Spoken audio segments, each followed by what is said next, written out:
ગોંડલના 17મા રાજવીનો રાજ્યાભિષેક દમદમાભેર યોજાયો. સૌરાષ્ટ્ર કચ્છના રજવાડાઓની હાજરીમાં તિલક વિધિ કરાઈ. હાથી, ઘોડા, બગી તથા વિન્ટેજ કારના કાફલા સાથે નગર યાત્રા નીકળી. લોકશાહીમાં પણ રાજાશાહીને ઉજાગર કરતો રાજ્યાભિષેક અને રાજતિલક મહોત્સવ ગોંડલમાં યોજાઈ ગયો. સિંહાસન પૂજા અને વિવિધ અભિષેક દ્વારા ગોંડલના 17મા રાજવી હિમાંશુસિંહજીએ વેદોક્ત મંત્રોચ્ચાર વચ્ચે રાજ સિંહાસન પર બિરાજમાન બન્યા. ત્યારે સૌરાષ્ટ્ર કચ્છના રાજવી પરિવારો અને નગરજનો આ રાજ્યાભિષેક મહોત્સવના સાક્ષી બન્યા હતા. નવલખા પેલેસ દરબારગઢ ખાતે બપોરના સમયે જાજરમાન સમારોહમાં હિમાંશુસિંહજીનો મંત્રોચ્ચાર વચ્ચે રાજ્યાભિષેક કરાયો હતો. ત્યારબાદ તિલક વિધિ કરાઈ હતી, જેમાં રાજાશાહીની અને રાજવી ઘરાનાની પરંપરા મુજબ રાજવી હિમાંશુસિંહજીને પ્રથમ તિલક કુલગુરુ દ્વારા કરાયું હતું. ત્યારબાદ રાજ્યના ગોર, શાસ્ત્રીજી, રાજમાતા, કુમુદ કુમારીબા, બ્રાહ્મણના દીકરી, જાડેજાના દીકરી, રાજવીના બહેને તલવાર અર્પણ કરી તિલક કર્યું હતું.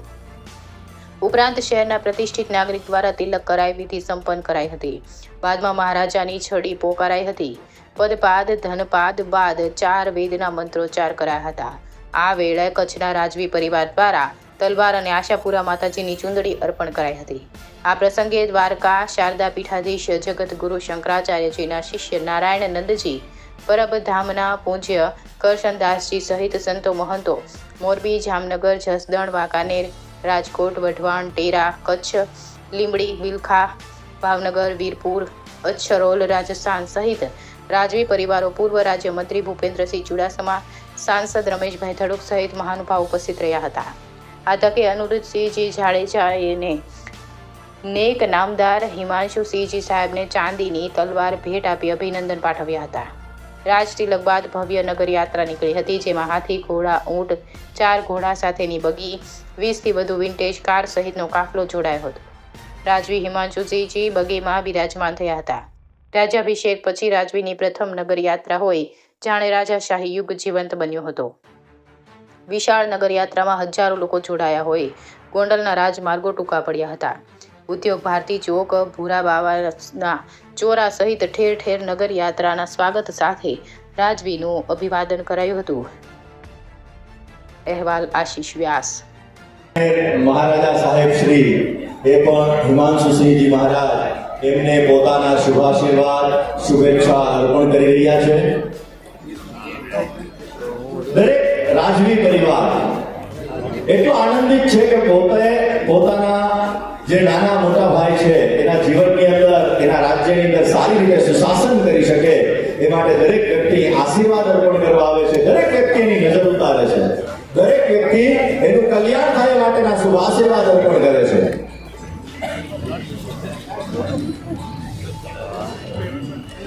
હવા મહેલ રાજવી પરિવાર એમના દ્વારા પણ હિમાંશુસિંહજી મહારાજ એમને શુભેચ્છા અર્પણ કરવામાં આવે છે.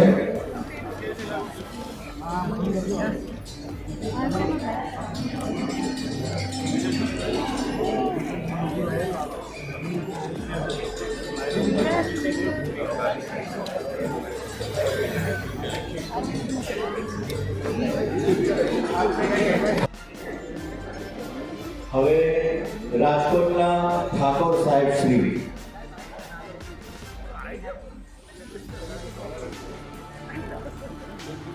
રોયલ ફેમિલી સંતરામપુર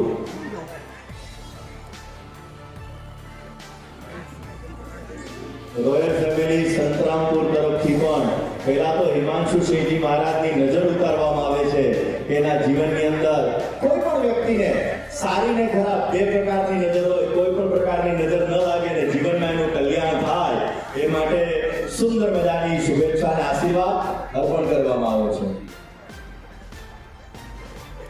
રાજકોટ શુભેચ્છા પાઠવે આ ઐતિહાસિક ક્ષણના આપણે સૌ સાક્ષી બનીએ.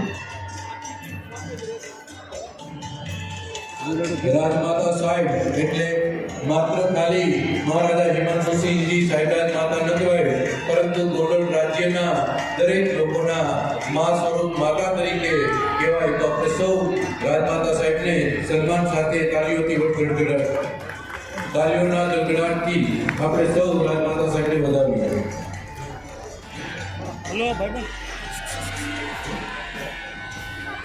હવે આપણે સૌ મહેમાનો ભાઈઓ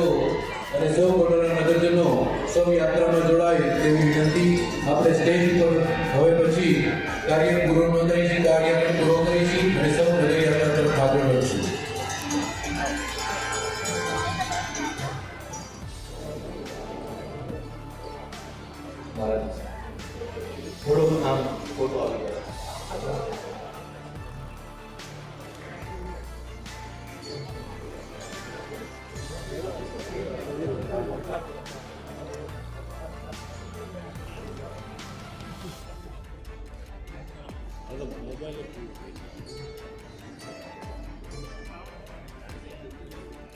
હવે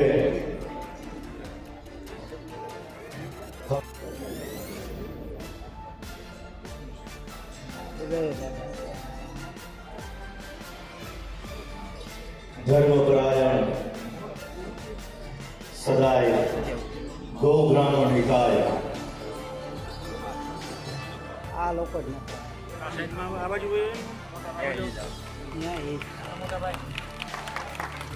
અને ઋષિ બાપુ એમના તરફથી ચાંદીની તલવાર અર્પણ કરવા. હવે બીજા રાજવી પરિવાર જે કોઈ પણ પધાર્યા છે એ દરેક રાજવી પરિવારને હું વિનંતી કરીશ કે આપ પધારો.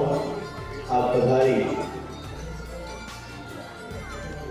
રાજવી પરિવાર જે કોઈ પણ પધાર્યા છે દરેક રાજવી પરિવારને કરબદ્ધ વિનંતી કરીશ કે આપ પધારો.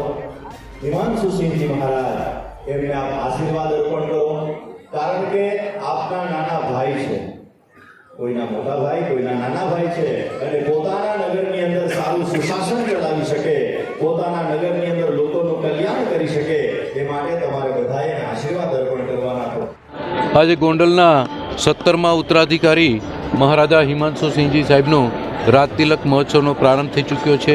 એની સાથે આજે 22 તારીખના રોજ મહારાજા સાહેબનો રાજ્ય અભિષેક તેમજ રાજ તિલક મહોત્સવ અનેક પરમ પૂજ્ય સંતો મહંતો તેમજ સમગ્ર ભારત દેશના રાજવી પરિવારો અને ખાસ કરીને ગોંડલના નગરજનો એમાં ખાસ જોડાણા.